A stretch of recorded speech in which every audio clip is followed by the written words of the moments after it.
आज हम लोग देखेंगे बहुपद, जिसको अंग्रेजी में बोलते हैं पॉलिनोमियल। तो इसका हम डिफिनीसन लिखे हैं, स्टैंडर्ड डिफिनीसन जो बीएससी में भी हमें पढ़ना है। यहाँ पे दिया हुआ है a0 x के पावर 0 प्लस a1 x के पावर 1 प्लस a2 x के पावर 2 प्लस a3 x के power 3 plus dot dot dot an x के पावर n को बहुपद कहते हैं, जहाँ a0 a1 a2 dot dot dot an अचर संख्या है। यहाँ पे मतलब परिमेय और अपरिमेय दोनों संख्या हो सकता है, कोई रियल नंबर होगा, वास्तविक संख्या होगा, तथा x जो है वह चर है, चर जिसका मान जो है वह बदलते रहता है, मतलब वेरिएबल का मान जो है वह बदलते रहता है, और अचर जो जिसका मान फिक्स्ड रहता है, कांस्टेंट रहता है, नहीं बदलता है, उसे अचर कहते हैं, और चर का मान जो है वो बदलते रहता है। और एवं n एक धनात्मक पूर्णांक है, कहने का मतलब n का जो मान होगा वह 0 1 2 3 4 5 6 इस रूप में होगा। तो अब हम इसको एग्जाम्पल के सहारे समझेंगे कि बहुपद किसे कहते हैं। तो सबसे पहला एग्जाम्पल हम यहाँ पे लेते हैं 5x के power 3 plus 2x square minus 3x plus root 2। अब यह मेरा बहुपद है कि नहीं, हमें ध्यान में रखना है यहाँ पे x को सिर्फ, और x के बगल में जो संख्या रहेगा उससे हमें कोई मतलब नहीं है। तो यहाँ पे हम देख रहे हैं x के पावर 3, तो यहाँ x के पावर 3 मिला, तो a3 का मान है 5, x स्क्वायर, तो यहाँ x स्क्वायर मिला, तो a2 इसके बगल में है, a2 का मान 2 है, x तो x के पावर कुछ नहीं तो 1, तो x के पावर 1 है, तो यहाँ पे x के पावर 1 मिला, तो a1 के मान जो है वह हो गया -3, और ये रूट 2 है, तो रूट 2 को हम लिख सकते हैं रूट 2 गुना 1, और रूट 2 1 को हम लिख सकते हैं x के पावर 0, तो x के पावर 0 से x के पावर 0 मिला, तो a0 का मान यहाँ पे हो गया रूट 2। ये जो है सो इससे मिल चुका है, इसलिए यह मेरा बहुपद हो गया।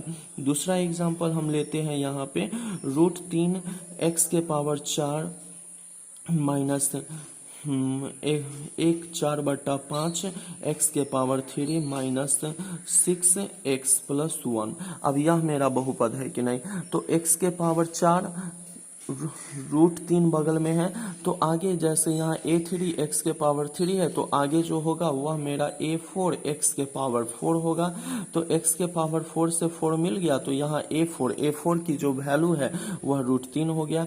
x³ से x³ मिल गया, तो x के बगल में यहाँ -4/5 है, तो यह a3 का मान हो गया। यहाँ x के पावर कुछ नहीं तो 1 है, तो 1 से 1 मिल गया, तो a1 का मान जो है वो हो गया -6 हो गया। उसके बाद 1, तो 1 जो है यहाँ पे x चर है, तो हम x के पावर 0 का मान जो होता है वो 1 है, तो x के पावर 0 से x के ये मिल गया, मतलब 1 को हम लिख सकते हैं यहाँ पे 1 को 1 गुना 1, तो 1 इंटू x के पावर 0, तो x के पावर 0 से x के पावर 0 मिल गया, तो a0 का मान यहाँ पे हो गया 1, तो यह डायरेक्ट लिखा हुआ है, तो ये भी मेरा बहुपद है। अब तीसरा क्वेश्चन हम लिखते हैं यहाँ पे 3/2 x के पावर 6/2 माइनस 5x प्लस 1। अब ये बहुपद है कि नहीं, तो अब यहाँ पे कहता है n जो होता है वो मेरा पूर्णांक होता है, मतलब उसका वैल्यू 0 1 2 3 4 आता है। अब इस क्वेश्चन में n की जो वैल्यू है वह इस फॉर्मेट में अगर होगा तो ये परिमेय संख्या होगा, अन्यथा यह परिमेय संख्या नहीं होगा। तो हम इसको सोल्व करके देख लेते हैं। ये 2 से 3 बार में कट गया, 5x प्लस 1, x के पावर q, तो यहाँ x³ मिल गया, तो a3 का वैल्यू जो है वह 3/2 है, x के पावर 1 है, तो यहाँ x के पावर 1 मिल गया, तो a1 का जो मान है वो -5 मिल गया है यहाँ पर। उसके बाद 1, तो 1 से यहाँ पे जो है 1 जो है यह x के पावर 0, मतलब a0 का मान जो है वह 1 यहाँ पे है, तो यह भी जो है मेरा बहुपद है। अगला क्वेश्चन हम देखते हैं यहाँ पे root 5x square minus 3x plus x के पावर 3/2 प्लस 1, ये बहुपद है कि नहीं, तो यहाँ x स्क्वायर है, तो x स्क्वायर मिल गया, तो a2 के मान रूट 5 हो गया, x के पावर 1 से x के पावर 1 मिल गया, तो a1 का जो मान है यहाँ पर यह हो गया मेरा -3, लेकिन x के पावर 3/2 जो है ये पूर्णांक नहीं है, यह कभी भी इसमें नहीं मिलेगा, इसलिए यह मेरा बहुपद नहीं होगा। अगला क्वेश्चन हम देखते हैं यहाँ पर रूट एक्स के पावर 4 प्लस 5x प्लस 1 यह बहुपद है कि नहीं। तो यह x के पावर 4 है, तो इसमें 4 को x से वर्गमूल निकालेंगे तो 2 को बाहर निकल जाएगा, 5x प्लस 1। यहाँ संख्या रूट में हो सकता है, लेकिन अगर चर रूट में हो, x y z ये सब जो चर है अगर यह रूट में हो तो उसका वर्गमूल निकलना चाहिए। तो यहाँ इसका वर्गमूल निकल गया, तो एक्स स्क्वायर से एक्स स्क्वायर मिल गया, तो a2 का मान यहाँ कुछ नहीं तो 1 है। x1 x के पावर 1 से 1 मिल गया, तो a1 के मान जो है 5 है और 1, तो यह जो हो गया a0 का मान हो गया। तो यह जो है मेरा बहुपद है। अगला क्वेश्चन हम देखते हैं 6ठा नंबर। यहाँ पे y के पावर 3 प्लस हो गया 3y प्लस 2, ये मेरा बहुपद है कि नहीं। तो अब ये जो रूट है, ये रूट को ही हम लिखते हैं 1/2, तो इसको क्या लिखेंगे, y के पावर 3/2 प्लस 3y प्लस 2। तो यह जो है मेरा पूर्णांक नहीं है, यह कभी भी इसमें नहीं आएगा, इसलिए ये बहुपद नहीं है। अगला क्वेश्चन हम देखते हैं 7 नंबर। x जोड़ 1/x, यह एग्जाम में भी पूछा हुआ है, बोर्ड एग्जाम में भी ये क्वेश्चन पूछा हुआ है। तो इसको हम क्या लिख सकते हैं, x ये ऊपर जाएगा x, तो ये हो गया -1, x के पावर हो गया यहाँ -1। तो -1 जो है यह कभी भी इसके अंतर्गत नहीं आएगा, पूर्णांक नहीं होगा, इसलिए यह भी मेरा बहुपद नहीं है। एक और हम क्वेश्चन देखते हैं यहाँ पर 8 नंबर। 3x जोड़ 2/x के पावर 6 प्लस 1, यह बहुपद है कि नहीं। तो 3x प्लस 2, यह x के पावर 6 है, ऊपर जाएगा तो -6 प्लस 1, तो यहाँ 6 जो है माइनस में आ गया, इसलिए यह जो है पूर्णांक नहीं होगा, इसलिए यह भी मेरा बहुपद नहीं होगा। तो इससे हम इस निष्कर्ष पर पहुंच चुके हैं कि अगर चर बट्टा में रहे तो वह मेरा बहुपद नहीं होगा। अगर चर रूट में है उसका वर्गमूल नहीं निकले, उसका अगर वर्गमूल नहीं निकलेगा तो वह मेरा जो है वह जो है सो बहुपद नहीं होगा। तो यहाँ पे हम ध्यान में अब रखेंगे हमेशा यह 2 बात।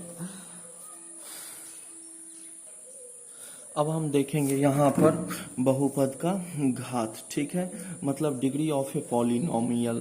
तो यहाँ पे कहता है बहुपद px में x की उच्चतम घात, घात मतलब यहाँ हो गया पावर, पावर को बहुपद का घात कहते हैं। जैसे हमें एक एग्जांपल ले लेते हैं यहाँ 2x³ plus 5x square minus 3x plus 1। इस बहुपद का हमें घात लिखने के लिए कहेगा, तो इसमें हाईएस्ट पावर 3 है, इसलिए हो जाएगा 3। एक और एग्जांपल हम लेते हैं 3y के पावर 3 माइनस 19 y के पावर 16, सॉरी x के पावर 16, यहाँ y ही लिख देते हैं, और प्लस 3। इसमें हमें घात कहेगा, तो यहाँ देखते हैं y का हाईएस्ट पावर 16 है, इसलिए इसका घात जो होगा वह 16 होगा। एक मजेदार हम क्वेश्चन देखते हैं, तीसरा क्वेश्चन यहाँ लिख दिए 3x के पावर 2 y के power 3 minus 5x square y plus 2, यह भी मेरा बहुपद ही है, इसमें हमें घात पूछता है। तो घात यहाँ पे हम न ही 3 लिखेंगे और न ही 2 लिखेंगे। इस तरह के क्वेश्चन में क्या होता है, हम घात जोड़ के लिखते हैं, तो 3 और 2 5 हुआ घात, यहाँ y के पावर 1 यहाँ y के पावर 2 है, तो 2 है 1 3 हुआ, तो यहाँ पे घात हो गया सबसे ज्यादा हो गया 5, तो आंसर हो जाएगा 5। एक और इसी तरीके का एग्जांपल ले लेते हैं हम 6x के पावर हो गया 8 माइनस 3x के पावर हम लिख देते हैं 6, y के पावर लिख देते हैं हम 7, जोड़ हो गया 3। इसमें हमें घात लिखना है, तो यहाँ पे 8 हम नहीं देंगे घात, क्योंकि हम यहाँ दोनों है गुणा के रूप में, तो यहाँ पावर जो है जोड़ के देखते हैं, 6 और 7 13 हो गया, तो इसका घात जो होगा यह 13 हो जाएगा। अब हम देखेंगे यहाँ पे बहुपद के प्रकार, मतलब टाइप्स ऑफ ए पॉलिनोमियल। तो सबसे पहले शून्य बहुपद, जिस बहुपद का घात शून्य हो उसे शून्य शून्य बहुपद कहते हैं। इसका जैसे हम एग्जाम्पल लेते हैं, जैसे हम 16 लिख दिए तो 16 को 16 गुना 1 लिखेंगे तो 16 और 1 को लिखेंगे x के पावर 0। तो यह शून्य घात वाला बहुपद है, इसलिए हम बोलेंगे इसे शून्य घात का बहुपद या शून्य बहुपद। एक और एग्जांपल हम लेते हैं यहाँ 13, तो 13 को लिखेंगे 13 गुना 1, तो 13 और 1 को लिख सकते हैं y के पावर 0, x के पावर 0 या p के पावर 0, जो मन है वो लिख सकते हैं। तो यहाँ इसका पावर 0 है, इसलिए यह भी जो है शून्य घात के बहुपद का उदाहरण है। यह हो गया मेरा 0 पॉलिनोमियल, ठीक है, शॉर्ट में पॉली लिख दिए हैं। अगला है मेरा रैखिक बहुपद, जिसको अंग्रेजी में लीनियर पॉलिनोमियल कहते हैं। तो एक घात वाले बहुपद को रैखिक बहुपद कहते हैं। इसका व्यापक रूप जो है ax प्लस b के रूप का होता है, जहां a और b अचर संख्या है तथा x चर है। कहने का मतलब ax प्लस b, कहने का मतलब इसको लिखने का जो फॉर्मेट है वह ax प्लस b। जैसे हम यहाँ लिखते हैं 2x प्लस 3, तो यह x से x मिल गया तो a के मान 2 है, b के मान 3 है।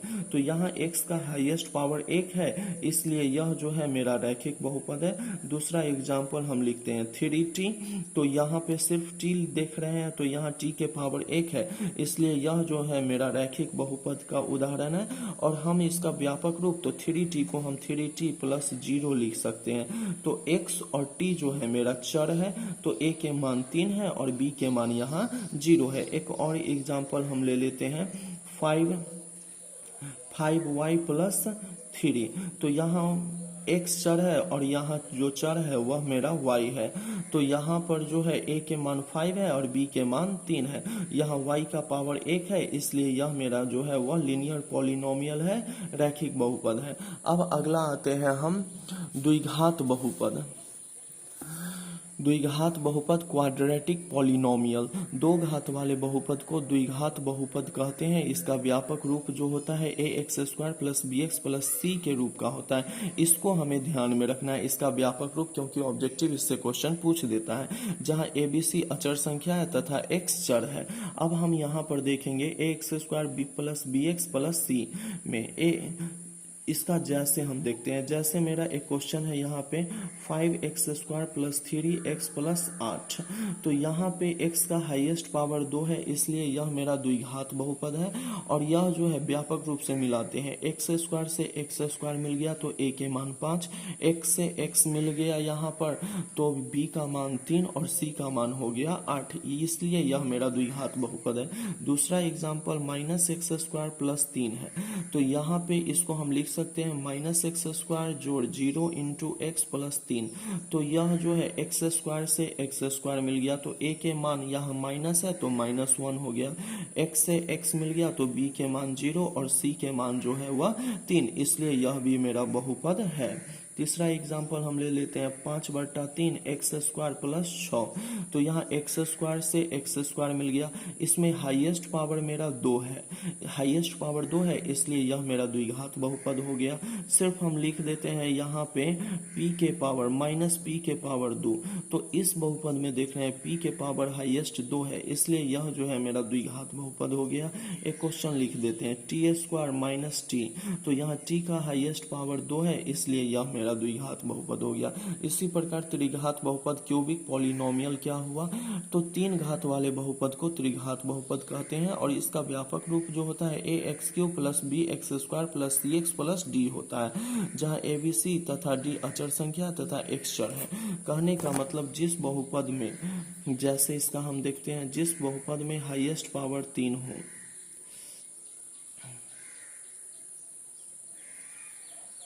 यहाँ देखते हैं हम x³ तो x³ से x³ मिल गया तो a का मान -1 हो गया, x स्क्वायर से x स्क्वायर मिल गया तो b के मान 2 हो गया, x से x मिल गया तो c के मान 6 हुआ और d के मान -1 है, तो यह जो है सो मेरा त्रिघात बहुपद हो गया।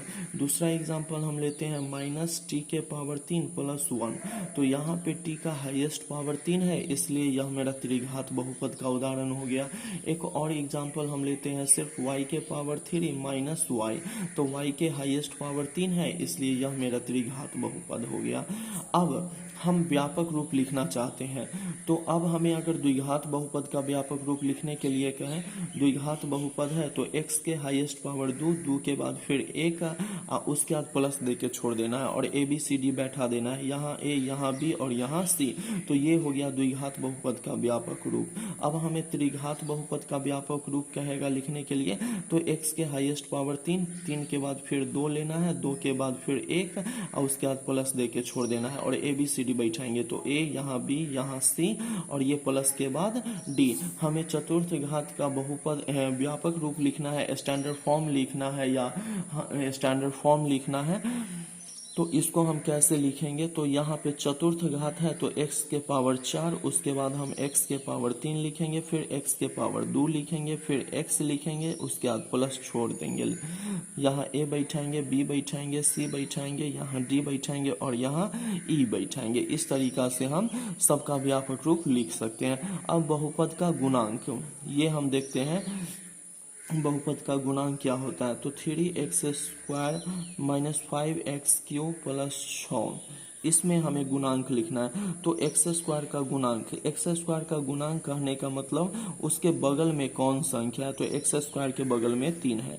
x³ का अगर गुणांक हमें कहेगा लिखने के लिए, तो यहाँ x³ के बगल में कौन है, तो x³ के बगल में -5 है। और x के पावर 0 का गुणांक कहेगा इसमें लिखने के लिए, तो यहाँ पे 6 को हम लिख सकते हैं 6 गुना 1 और 1 को लिख सकते हैं x के पावर 0। तो यहाँ पे हो जाएगा x के यहाँ पे गुणांक जो हो जाएगा वो हो जाएगा 6।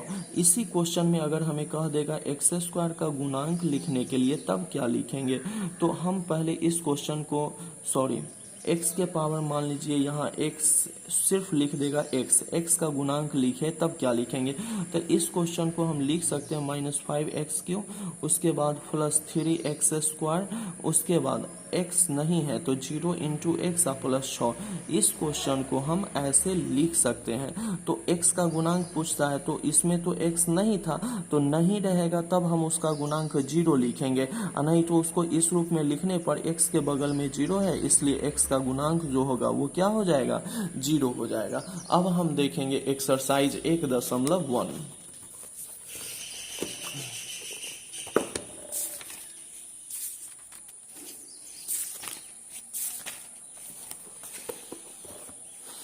एक्सरसाइज जो है वह मेरा यहाँ दिया हुआ है 2.1। 2.1 कहता है किसी बहुपद px के लिए, किसी बहुपद px के लिए y बराबर px का ग्राफ नीचे आकृति 2.10 में दिया है। प्रत्येक स्थिति में px के शून्य की संख्या ज्ञात करना है। हमें कहता है px के शून्य की संख्या ज्ञात करना है। यह x x डैश है, यह y y डैश है और ये मूल बिंदु है। तो ये सब क्वेश्चन में हमें यह देखना है कि यह जो रेखा है यह x अक्ष को कितने बार काट रहा है। जितने बार काटेगा उतना ही इसके शून्य की संख्या होगा। शून्य की संख्या कहने का मतलब चर का मान उतना ही आएगा। तो यह जो लाइन है x अक्ष को नहीं काट रहा है, इसलिए यहाँ px के शून्य